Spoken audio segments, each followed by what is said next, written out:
So, yeah, socialism and the Russian revolution. ये chapter basically दो part में है। पहला पार्ट है सोशलिज्म इन यूरोप और दूसरा पार्ट है रशियन रिवॉल्यूशन। सोशलिज्म क्या होता है, वो आइडिया कैसे आया था, और रशिया में जो रिवॉल्यूशन हुआ वो क्यों हुआ, उसके पीछे सोशलिज्म ही था, और वो कैसे होता है। तो सबसे पहला टॉपिक है एज ऑफ सोशल चेंज। जो फ्रेंच रिवॉल्यूशन जो था उसके कारण एक पॉसिबिलिटी आ गई थी कि सोसाइटी जिस तरीके से स्ट्रक्चर थी उसमें एक चेंज आ सकता था। चर्च, नोबिलिटी, राजा महाराजा, एरिस्टोक्रेसी, ये लोग सबसे सुप्रीम थे। लेकिन फ्रांस में इस चीज़ को बदला गया था रिवॉल्यूशन के द्वारा। तो लोग के मन में आइडिया आया था कि अगर फ्रांस में ऐसा हो सकता है तो बाकी जगह भी ऐसा हो सकता है, सोसाइटी के स्ट्रक्चर को बदला जा सकता है। तो इसको लेके फिर एक तीन टाइप के सोच वाले लोग आते हैं: liberals, radicals and conservatives. Very important. Liberals कौन से होते, लिबरल्स क्या होते थे, कौन से ग्रुप होते थे? Liberals wanted a nation which tolerated all religion. ऐसा देश चाहते थे जहाँ पे कि सभी टाइप के रिलीजन के लोग एक साथ मिलजुल कर रहे, यानी कि सेक्युलर लोग थे। ये जो थे वो डायनेस्टिक रूलर्स, यानी कि राजा महाराजा का जो अनकंट्रोल पावर था उसके ये लोग खिलाफ थे। ये जो थे ये क्या चाहते थे, रिप्रेजेंटेटिव इलेक्टेड पार्लियामेंट्री गवर्नमेंट, जहाँ पे कि जो कानून है वो उसको कंट्रोल करने के लिए एक वेल ट्रेन जुडिशरी हो, जिसपे कि रूलर या ऑफिशियल का कोई अधिकार ना हो, ठीक।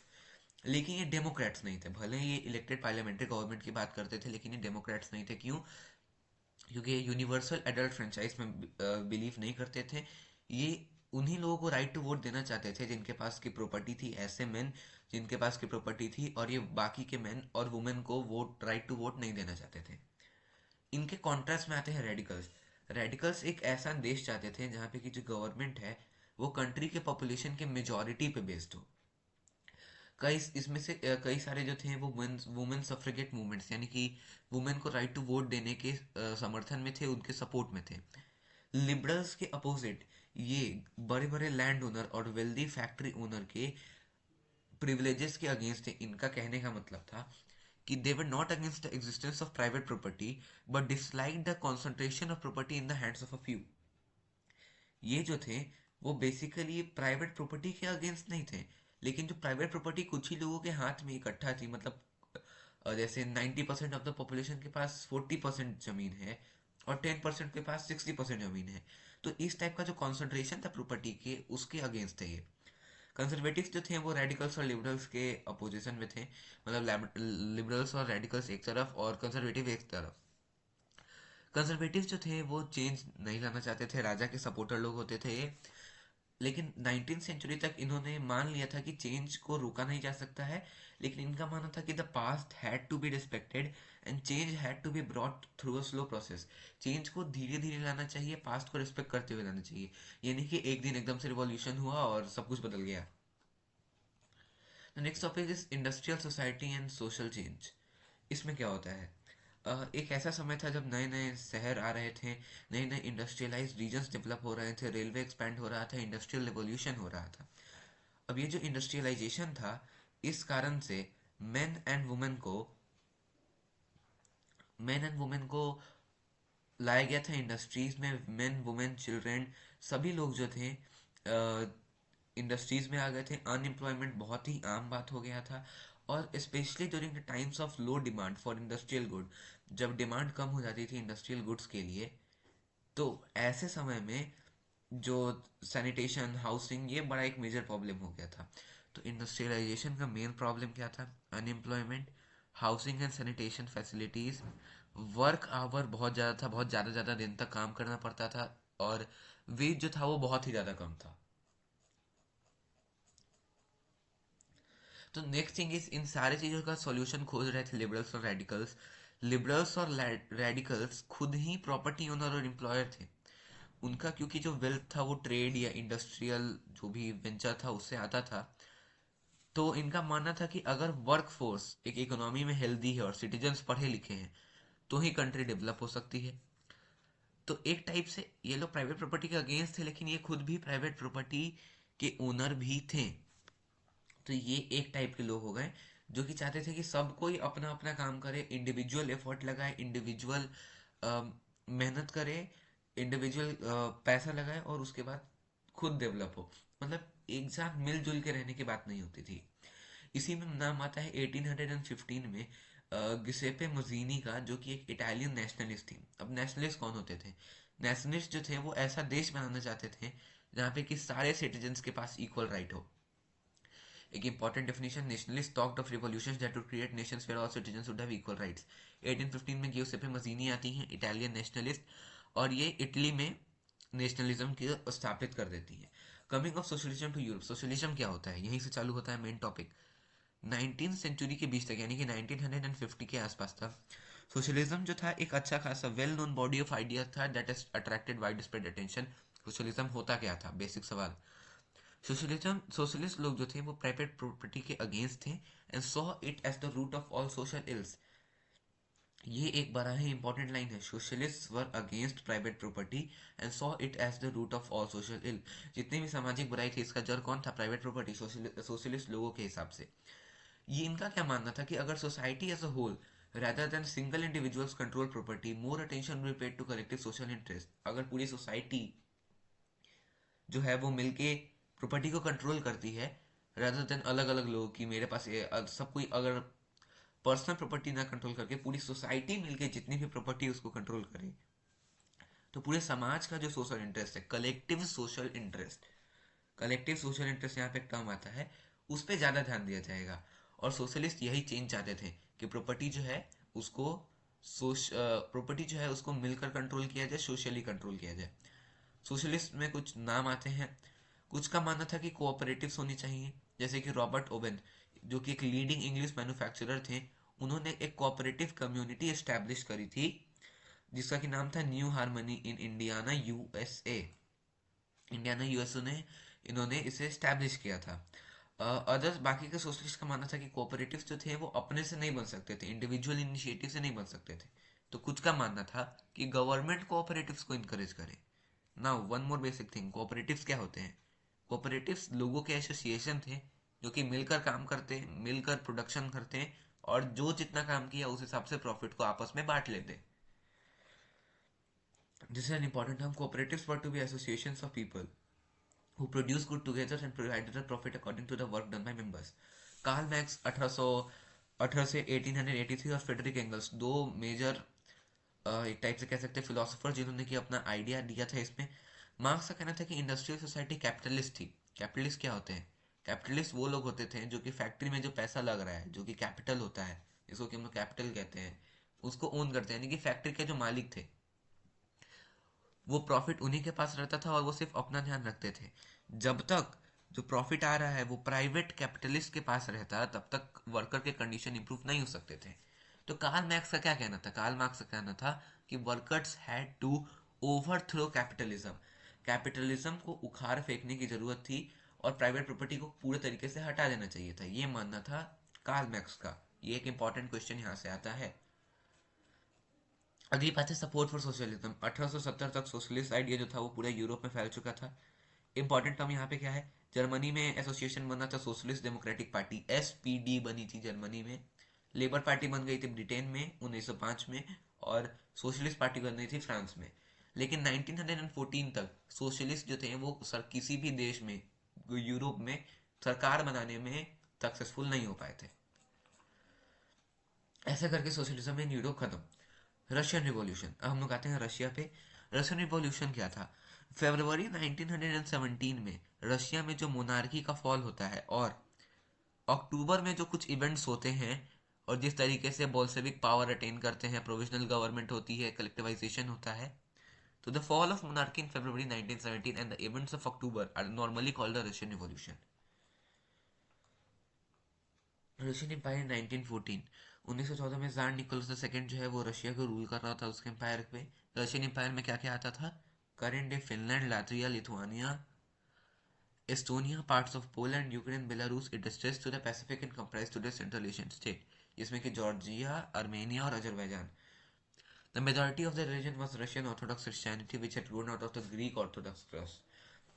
Major religions were Russian Orthodox Christianity, Catholic, Protestants, Muslims and Buddhists.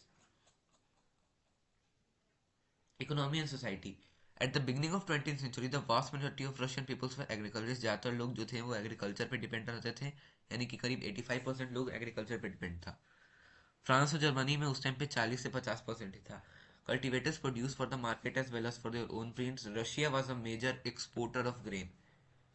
ठीक है, रशिया जो था वो अनाज का बहुत बड़ा निर्यात करता था। इंडस्ट्री बहुत कम कम जगह पे था। प्रोमिनेंट इंडस्ट्रियल एरिया था सेंट पीटर्सबर्ग और मॉस्को। मॉस्को और सेंट पीटर्सबर्ग जो था वो प्रोमिनेंट इंडस्ट्रियल एरिया था। 1890 तक जब रशिया में रेलवे नेटवर्क एक्सपैंड हुआ और इन्वेस्टमेंट आने लगा, कोल प्रोडक्शन डबल हो गया और आयरन और स्टील का आउटपुट क्वाड्रपल हो गया, 4 गुना हो गया। ज़्यादातर इंडस्ट्री जो थी वो इंडस्ट्रियलिस्ट की प्राइवेट प्रॉपर्टी थी। गवर्नमेंट सुपरवाइज करती थी कि इतने वर्किंग आवर को, मिनिमम वेज को, लेकिन ये सब रूल जो था वो अच्छे तरीके से लागू नहीं हो पाता था। 15-15 घंटे, 10-10, 12-12 घंटे काम करवाया जाता था। Workers were divided social group. Workers बटे हुए सोशल ग्रुप थे। वर्कर्स जो थे वो स्किल के हिसाब से बटे हुए थे। They were divided by skill. Metal workers खुद को वर्कर्स में सबसे ऊपर मानते थे। क्यों? क्योंकि मेटल वर्कर्स के काम को ज़्यादा ट्रेनिंग और स्किल चाहिए होता था। 31% ऑफ द फैक्ट्री में काम करने वाले जो लोग होते थे उसमें से 31% वुमेन होती थी, लेकिन उनको मेन से कम पैसा मिलता था। Despite workers despite divisions, worker did unite to strike work. Worker जो थे वो तब भी एकजुट होते थे। कब? तो काम रोकने के लिए एकजुट होते थे। स्ट्राइक स्ट्राइक करने के लिए लोग एक साथ होते थे। एक तरीके से जो लोग अलग थे कि except in a few cases they had no respect for nobility. Nobility के लिए उनके मन में कोई भी रिस्पेक्ट नहीं था। जबकि फ्रांस में बात उल्टी थी। किसान लोग थे वो नोबल्स के लिए लड़ाई भी लड़ते थे। Russian peasants were different from the other European peasants in another way. ये उनसे एक और तरीके में अलग थे। They pooled their land together periodically and their commune me divided according to needs of individual family. सारे जो किसान होते थे वो एक साथ मिलकर अपना जमीन इकट्ठा करते थे, और उसके बाद उनका जो हेड होता था कम्यून यानी कि मीर, वो उसको फैमिलीज की नीड के हिसाब से बांट देता था। Socialism in Russia, all political parties were illegal in Russia before 1914। 1914 के पहले रशिया में सारा पार्टी इलीगल था। सोशल डेमोक्रेटिक वर्कर्स पार्टी 1898 में सोशलिस्ट, जो कि कार्ल मैक्स के आइडिया को मानते थे, उनके द्वारा 1898 में social democratic workers party establish होता है। इलीगल ऑर्गेनाइजेशन था क्योंकि 1914 तक सारा पॉलिटिकल पार्टी रशिया में इलीगल था। रशियन पेजेंट्स का ये जो आदत था कि वो अपना जमीन इकट्ठा करते थे, फिर उसको बांट लेते थे जिसको जितना जरूरत होता था उस हिसाब से, तो ऐसा माना जाता था कि वो लोग नेचुरली सोशलिस्ट थे। सोशलिस्ट और active in the country side. Socialist revolutionary party बनता है 1900 में। ये पेजेंट्स के राइट के लिए स्ट्रगल करते थे और ये मानते थे कि जो लैंड नोबल्स के पास है, जो जमीन, वो किसानों के नाम पर ट्रांसफर हो जाना चाहिए। Social Democrats disagreed with the socialist revolutionary party. यानी कि जो social social democratic workers party थी वो सोशलिस्ट रिवॉल्यूशनरी पार्टी के, ये दोनों पार्टी जो थी वो आपस में एग्री नहीं कर पाते थे। लेनिन का मानना था कि पेजेंट्स एक यूनाइटेड ग्रुप नहीं हो सकते। कोई गरीब था किसान, कोई अमीर था, कोई लेबर की तरह काम करता था, तो कोई के पास बहुत ज़्यादा ज़मीन था। तो इसी को लेके जो सोशल डेमोक्रेटिक वर्कर्स पार्टी थी वो बढ़ जाती है। व्लादिमीर लेनिन एक ग्रुप को लीड करता है जिसका नाम होता है Bolshevik. Thought that in a repressive society like Tsarist Russia, the party should be disciplined and control the number and quality of its member. Quality of members और number of members को control करना चाहिए, जबकि मेंसवी का मानना था कि जो भी आ रहा है उसको आने दो, party should be open to all. 1905 revolution, Russia was an autocracy. और बाकी यूरोपियन यूरोस की तरह यहाँ पे 20th सेंचुरी स्टार्ट हो चुका था, तब भी जार जो था उसको, उसके लिए कोई पार्लियामेंट नहीं था, कोई भी यहाँ पे कॉन्स्टिट्यूशन ये सब नहीं था। तो सोशलिस्ट, सोशल डेमोक्रेट्स और सोशलिस्ट रिवॉल्यूशनरीज एक साथ किसानों के साथ मिलके और वर्कर्स के साथ मिलके 1905 में कॉन्स्टिट्यूशन की डिमांड करना चालू करते हैं। इनको नेशनलिस्ट और मुस्लिम डोमिनेटेड एरिया में ज़्यादातर लोग सपोर्ट करना चालू करते हैं। ज़्यादातर कौन होते थे? ज़्यादातर जो थे वो मुस्लिम रिफॉर्मर्स थे, जो कि मानते थे रशियन एम्पायर में, जो कि मानते थे कि इस्लाम में भी थोड़ा चेंज लाने की ज़रूरत है, उतना ज़्यादा स्ट्रिक्ट नहीं रहना चाहिए। 1904 जो था बड़ा ही खराब साल था। रियल वेज बाय 20% डिक्लाइन हो गया था। रियल वेज मतलब कितना सामान वो लोग अफोर्ड कर सके थे, ये उनकी कैपेसिटी 20% तक घट चुकी थी। ऐसे में असेंबली ऑफ रशियन वर्कर्स में 4 मेंबर को सस्पेंड किया जाता है 1904 में, पुतिलोव आयरन वर्क्स में। तो जिस कारण से सिंपैथी में 1,10,000 वर्कर्स स्ट्राइक पे उतर आते हैं सेंट पीटर्सबर्ग में। और उनकी डिमांड क्या होती है? 3 डिमांड होती है। वर्किंग डे को 8 घंटा करो, वेज बढ़ाओ और वर्किंग कंडीशन में इंप्रूवमेंट लाओ। इस प्रोसेशन को लेकर जब फादर गैपोन जा रहे थे विंटर पैलेस यानी कि राजा के महल के सामने, तो वहाँ पे पुलिस और कोसैक उनके ऊपर हमला कर देती है। 100 से ज़्यादा लोग मारे जाते हैं और 300 से ज़्यादा लोग घायल हो जाते हैं। इस इंसिडेंट को ब्लडी संडे नाम दिया जाता है। और ब्लडी संडे के बाद आगे जाके कुछ और भी सारा इवेंट होता है जिसको कि 1905 रिवॉल्यूशन कहा जाता है। स्ट्राइक होता है जगह जगह पे, सिविल लिबर्टीज को लेके लोग कंप्लेन करने लगते हैं। Lawyer, doctor, engineer, student body universities में सब कोई यूनियन ऑफ यूनियंस एस्टेब्लिश करते हैं, मतलब सारा यूनियन मिलके एक यूनियन बनाता है और एक कॉन्स्टिट्यूएंट असेंबली की डिमांड करता है।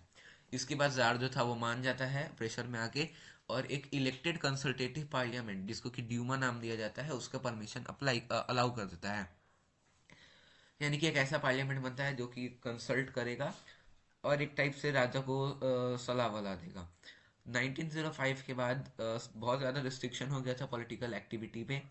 जार पहले ड्यूमा को 75 दिन के अंदर सस्पेंड कर देता है, दूसरे वाले को 3 महीने के अंदर सस्पेंड कर देता है, और तीसरे वाले में कंजर्वेटिव पॉलिटिशियन भर देता है, लिबरल्स और रिवॉल्यूशनरीज को बाहर कर देता है। First World War and the Russian Empire. 1914 1914 में लड़ाई हो जाता है दो यूरोपियन अलायंस के बीच में। एक ग्रुप था Germany, Austria, Turkey, central power, और दूसरा ग्रुप था फ्रांस, ब्रिटेन और रशिया। बाद में इटली और रोमानिया उसमें आ गए थे। इनको नाम दिया जाता है central power and the axis powers. ठीक है, हर एक कंट्री का एक ग्लोबल एम्पायर था, और ये लड़ाई यूरोप में भी लड़ी गई थी, उसके बाहर भी। यही था फर्स्ट वर्ल्ड वॉर। रशिया में वॉर बहुत ज़्यादा पॉपुलर था। जार निकोलस सेकंड को खूब सपोर्ट मिल रहा था कि लड़ो लड़ो। जार जो था वो मेन पार्टी जो थी ड्यूमा के साथ, उनके साथ कंसल्ट ही नहीं कर रहा था। भले कंसर्वेटिव पार्लियामेंट बना दिया गया था लेकिन वो उनसे सुझाव ही नहीं लेता था। एंटी जर्मन सेंटिमेंट बहुत ज़्यादा हाई था। सेंट पीटर्सबर्ग जो कि एक जर्मन नाम था, इसलिए उसको गुस्से में आके उस नाम को बदल के एक रशियन नाम पेट्रोग्रैड में बदल दिया गया था। और भी कई सारे कारण थे। वेस्टर्न फ्रंट जो था, वेस्टर्न बॉर्डर जो था, वहाँ पे आर्मी जो थी वो ट्रेंचेस में लड़ रही थी। वो गली टाइप होती है ट्रेंचेस, और वहाँ पे जबकि ईस्ट में आर्मी अच्छा खासा लड़ रही थी और कई सारा लार्ज कैजुअल्टी ले रही थी। Defeats were shocking and demoralising. 1970 तक 7 मिलियन कैजुअल्टी यानी कि 70 लाख से ज़्यादा लोग मारे गए थे। रशियन आर्मी जो थी वो क्रॉप्स और बिल्डिंग्स को डिस्ट्रॉय कर रही थी। 3 मिलियन रेफ्यूजीज आ गए थे रशिया में। वॉर का इंडस्ट्री पे बड़ा ही बुरा असर पड़ा था। जर्मनी जो था वो बाल्टिक सी को कंट्रोल करता था, जिससे कि इंडस्ट्री का सामान आता था रशिया को। इस कारण से रशिया को कोई भी इंडस्ट्रियल गुड सप्लाई नहीं हो रहा था। 1916 तक रेलवे लाइन टूटने लगा था, और विंटर ऑफ 1916 तक ब्रेड शॉप, तो ब्रेड का दुकान होता था, वहाँ पे रायट वायरट होने लगा था, झगड़ा वगड़ा होता था। The February revolution in Petrograd. In the winter of 1917 conditions in the capital Petrograd में हालत बड़ी खराब थी। पेट्रोग्रेड इस तरीके से बना था कि राइट साइड पे बीच में नदी होती थी रिवर नेवा, उसके राइट साइड पे वर्कर का क्वार्टर रहता था, और लेफ्ट साइड पे बड़ा ही फैशनेबल एरिया था, जैसे कि विंटर पैलेस, ऑफिशियल बिल्डिंग जहाँ पे ड्यूमा मिलती थी, वो वाला बिल्डिंग। इन फरवरी 1917 फूड शॉर्टेज होने लगा था, ठंड बहुत ज़्यादा पड़ रही थी। पार्लियामेंटर्स जो थे वो इलेक्टेड गवर्नमेंट को प्रिजर्व करना चाहते थे, जबकि जार चाहता था कि ड्यूमा को ख़त्म कर दे। 22 फरवरी को एक लॉकआउट होता है राइट बैंक पे। राइट बैंक यानी कि वर्कर क्वार्टर वाले साइड पे एक हड़ताल होता है, और उसके जिसमें कि वुमेन जो थी उसको लीड करती हैं। अब क्योंकि वुमेन लीड करती हैं इसलिए इसको इंटरनेशनल वुमेन्स डे का नाम दे दिया जाता है। उसके बाद 23 फरवरी को कैवलरी वेवलरी बुलाई जाती है। 24 शाम तक डेमोन्स्ट्रेटर चले जाते हैं, लेकिन 24 और 25 को लोग फिर वापस आ जाते हैं। तो गवर्नमेंट कैवलरी और पुलिस को बुलाती है उनके ऊपर नजर रखने के लिए। संडे 25 फरवरी को गवर्नमेंट जो है वो ड्यूमा को सस्पेंड कर देती है। पॉलिटिशियंस भड़क जाते हैं। डेमोन्स्ट्रेटर जो थे वो भले 25 को लौट गए थे, लेकिन 26 को वो लोग फिर से आ जाते हैं। 27 को पुलिस हेडक्वार्टर में भीड़ घुस जाती है। Bread wages better hours and democracies का डिमांड होने लगता है। राजा फिर से कैवलरी को बुलाता है, लेकिन कैवलरी बोलती है कि नहीं, हम फायर नहीं करेंगे, और कैवलरी जो है वो वर्कर्स के साथ ही मिल जाती है। और शाम तक सोल्जर्स और जो हड़ताल करने वाले वर्कर्स थे, soldiers and striking workers had gathered to form a soviet और council in the same building as the Duma met. ये दोनों लोग मिलके एक सोवियत या काउंसिल बना लेते हैं जिसको कि नाम दिया जाता है पेट्रोग्रेड सोवियत। ये इनका एडवाइस, तो फिर उसके बाद एक डेलीगेशन जाता है मिलने के लिए जार से, और जार को ये एडवाइस दिया जाता है कि आप गद्दी छोड़ दीजिए। तो 2 मार्च 1917 को जार एब्डिकेट कर देता है। सोवियत लीडर्स और ड्यूमा जो है वो एक प्रोविजनल गवर्नमेंट बनाते हैं सरकार को चलाने के लिए। उसके बाद फरवरी के बाद क्या होता है? फरवरी यानी कि फरवरी रिवॉल्यूशन का इफेक्ट्स, वो था कॉज। हम लोग आते हैं इफेक्ट्स पे। पब्लिक मीटिंग और एसोसिएशन पे जो रिस्ट्रिक्शंस था वो हट गया था। Army officials, land owner, industrials पर influential in the provisional government.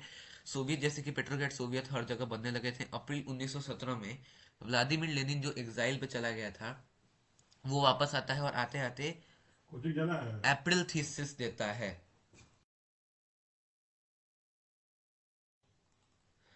April thesis देता है। In April 1917 Bolshevik leader Vladimir Lenin return to the Russia from his exile. 3 demand होता है उसका। वर्ल्ड वॉर फर्स्ट खत्म करो, लैंड जो है वो उसको पेजेंट्स को दो और बैंक्स को नेशनलाइज करो। ये होता है लेनिन का April thesis. Bolshevik party rename communist party, Bolshevik party का नाम बदल के कम्युनिस्ट पार्टी हो जाता है। इंडस्ट्रियल एरिया में फैक्ट्री कमेटी बनने लगती है जो कि इंडस्ट्रीज को वो करने लगती है, सवाल ववाल उठाने लगती है। लेकिन धीरे धीरे क्या हो रहा था, प्रोविजनल गवर्नमेंट जो थी वो अपना पावर घटते हुए पा रही थी और बोल्शेविक का जो इन्फ्लुएंस था, कम्युनिस्ट पार्टी का जो इन्फ्लुएंस था वो बढ़ रहा था। तो इसको लेकर वो स्टर्न मेजर्स लेती है और कई सारे डेमोन्स्ट्रेशंस, मतलब बोल्शेविक पार्टी का जो डेमोन्स्ट्रेशन था उसको रोकने का कोशिश होता है। जुलाई 1917 में सोशलिस्ट रिवोल्यूशनरी लीडर्स जो थे वो रिजर्वेशन लैंड की बात करते हैं। तो ऐसे ऐसे करके जो बोल्शेविक लीडर्स थे, कई सारों को भागना पड़ता है, कई सारों को जेल में डाल दिया जाता है। तो प्रोविजनल गवर्नमेंट और बोल्शेविक इन दोनों के बीच में एक लड़ाई टाइप चालू हो जाती है।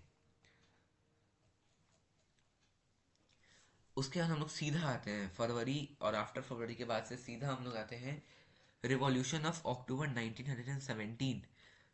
जैसे जैसे कॉन्फ्लिक्ट प्रोविजनल गवर्नमेंट और बोल्शेविक के बीच में बढ़ता जा रहा था, लेनिन का मानना था कि प्रोविजनल गवर्नमेंट एक डिक्टेटरशिप सेटअप कर देगी। इसलिए सितंबर में वो बातचीत चालू करता है कि हम लोग को, सोशलिस्ट लोगों को, क्योंकि बोल्शेविक सोशलिस्ट थे, हम लोग को एक साथ मिलके आर्मी, सोवियत और फैक्ट्रीज को एक साथ लाके हम लोग को सोशलिस्ट सीजर ऑफ पावर करना चाहिए, सोशलिस्ट को गद्दी पे बैठाना चाहिए। तो 16 अक्टूबर 1917 को लेनिन जो है वो पेट्रोग्राड सोवियत को और बोल्शेविक पार्टी को मना लेता है। भले ही पेट्रोग्राड सोवियत और ड्यूमा मिलकर काम कर रहे थे, लेकिन पेट्रोग्राड सोवियत और बोल्शेविक पार्टी एक साथ हो जाती है और ड्यूमा जो है वो अपोजिशन में रहती है। एक मिलिट्री रिवोल्यूशनरी कमेटी बनाई जाती है 16 अक्टूबर 1917 को, जिसके की लीडर थे लियोन ट्रॉट्स्की। काम क्या था?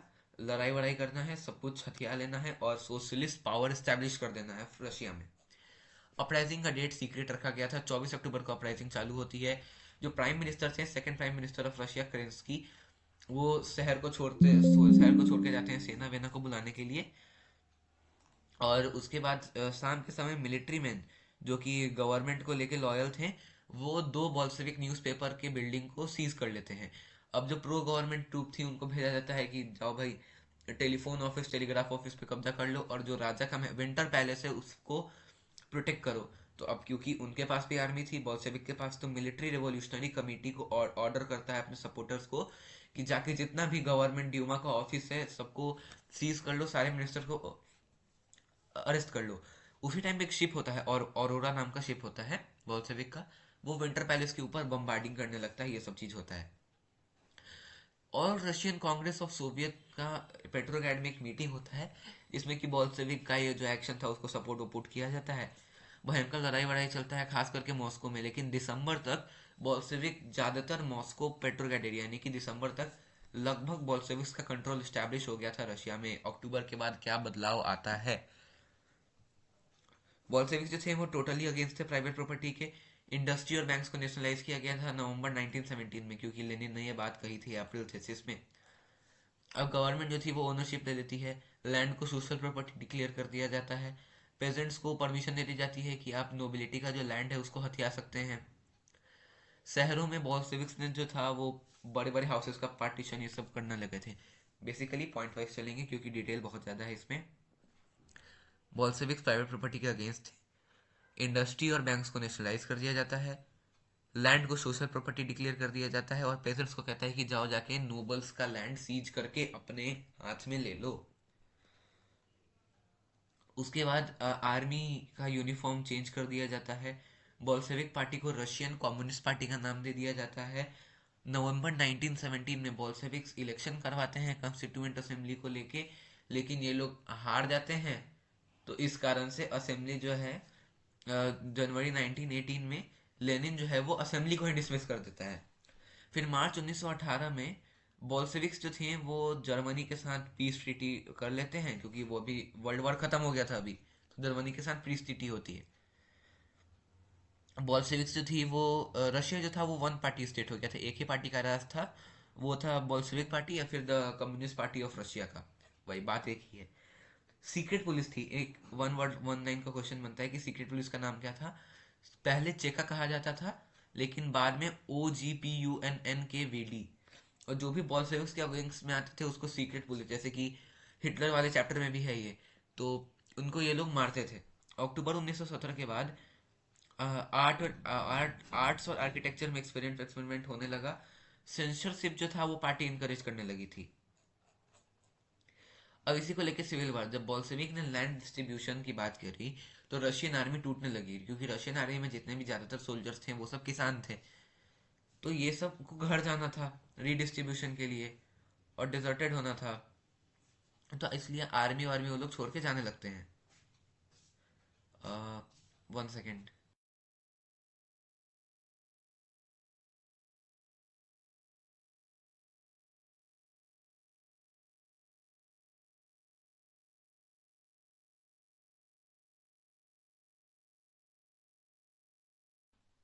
अब जो नॉन बॉल्शेविक सोशलिस्ट थे, लिबरल्स थे, सपोर्टर थे ऑटोक्रेसी के, वो बॉल्शेविक अपराइजिंग को कंडेम कर रहे थे कि नहीं ये गलत तरीके से हुआ है, ये गलत हुआ है, ऐसा नहीं होना चाहिए था।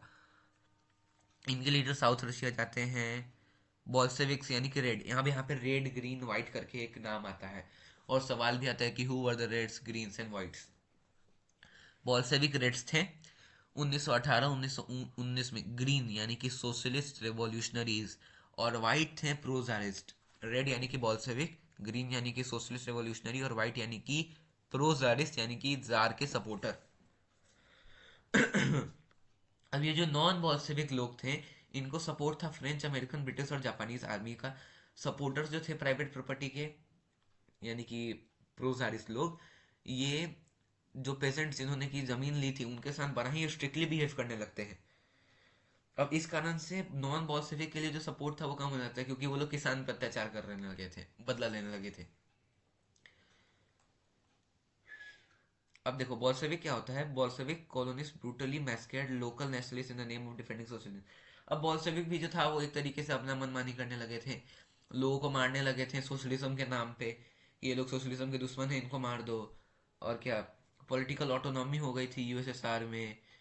अब क्योंकि बॉल्शेविक्स का मोटिव क्या था इसको लेकर भी लोग कंफ्यूज होने लगे थे, तो अब बॉल्शेविक का जो सपोर्ट था वो भी कम होने लगा था, कि आप लोग आए थे राजा को हटाएंगे, अत्याचार ये सब खत्म करेंगे, और आप खुद ही ऑटोनॉमी लाने लगे, तो ये क्या तरीका होता है।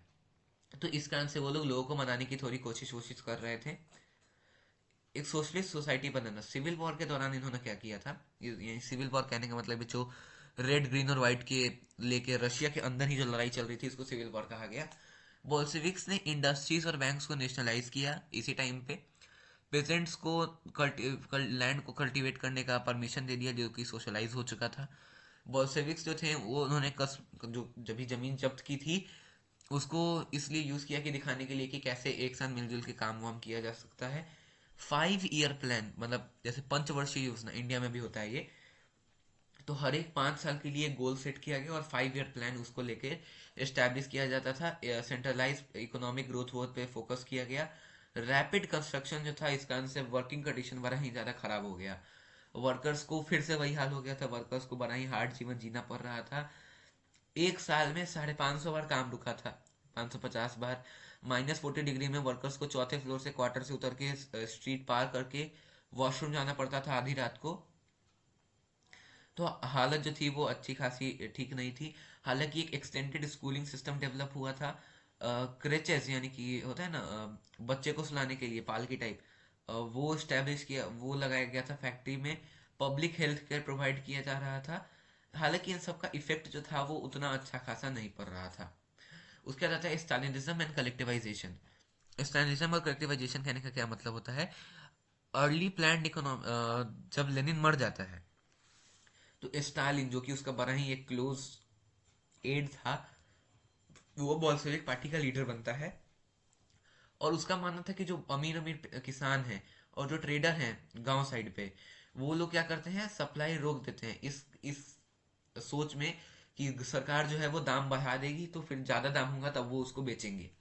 तो इसको लेके क्या कर रहा था, 1928 में पार्टी के मेंबर जो थे वो चाहते थे जो कुलक्स कुलक्स यानी कि जो बड़े अमीर अमीर किसान होते थे उनके जाके सर्वे वर्वे करते थे कि कोई सप्लाई वप्लाई रोक के रखा है क्या, अनाज वनाज चुरा के रखे हैं कि नहीं। लेकिन इसका कोई फायदा नहीं हो रहा था। तो उसके बाद क्या रहता है, कलेक्टिवाइजेशन लाता है प्रोग्राम, कलेक्टिवाइजेशन प्रोग्राम लाता है स्टालिन। कहने का मतलब जितने भी किसान जो थे उनसे जबरदस्ती सबका जमीन इकट्ठा करवाया जाता था और सब पे उससे मिल के फार्मिंग करवाया जाता था। यानी कि सबका जमीन एक साथ इकट्ठा कर लो, उसको स्टेट कंट्रोल करेगी और सब उस पे मिलके खेती करेंगे। इसको की नाम के कलेक्टिव फार्म्स को कहा जाता था कॉलकॉज, KOLKHOZ। पेजेंट्स जो थे वो उस जमीन पे काम करते थे, कॉलकॉज का प्रॉफिट शेयर किया जाता था। लेकिन पेजेंट्स को ये अच्छा नहीं लगता था, पसंद नहीं आता था, और वो अथॉरिटीज को रेजिस्ट करते थे। रेजिस्ट करने का क्या तरीका होता था, वो अपना जो लाइव स्टॉक, जो भी भेड़ बकरी सब पाल के रखते थे उसको मार डालते थे। उन 1931 तक जो कैटल का जो नंबर था वो वन थर्ड कम हो गया था। कई सारे जो किसान थे उनको देश से निकाल दिया जाता था, कई कई लोगों को मार दिया जाता था। Bad harvest. लेकिन कलेक्टिवाइजेशन प्रोग्राम जो था बुरे तरीके से फेल हुआ था। 1930 तो 1933 के बीच में 40 लाख यानी कि 4 मिलियन से ज़्यादा लोगों की मौत हुई थी, जो कि सोवियत हिस्ट्री में वन ऑफ द वर्स्ट फेमाइन्स में से एक था। स्टालिन और उसके जो सिंपैथाइजर्स थे वो भी क्रिटिक्स के वो सब करते थे, तो this things are not so important. अगला बात आता है कि इसका ग्लोबल इन्फ्लुएंस क्या पड़ा था। तो बॉल्शेविक्स जो थे वो कॉलोनियल पीपल को इनकरेज कर रहे थे कि आप भी हम लोग का एक्सपेरिमेंट फॉलो कीजिए। कई सारे लोग जो थे वो यूनिवर्सिटी में पार्टिसिपेट कर रहे थे। सोशलिस्ट यूनिवर्सिटी बनाई गई थी, USSR, communist university of the workers of the east. इसमें लोग आके सोशलिज्म की पढ़ाई करते थे। सोशलिज्म एक आइडिया जो था वो बड़ा ही अच्छे तरीके से फैल रहा था। लेकिन जैसे जैसे 20th सेंचुरी आता है, इंटरनेशनल रेपुटेशन जो था USSR का एज ए सोशलिस्ट कंट्री वो बड़ा ही कम हो गया था। मतलब उतना ज़्यादा वो उसको इनकरेज नहीं किया जा रहा था। और USSR का जो इन्फ्लुएंस था वो घट गया था। हालांकि दुनिया भर में स्पेशली इंडिया में जैसे कि राजा राम मोहन राय और टीपू सुल्तान, इन सारे आइडियाज से बड़ा ही ज़्यादा ये लोग वो हुए थे, इनकरेज हुए थे, इंस्पायर हुए थे। सो डेट वॉज ऑल।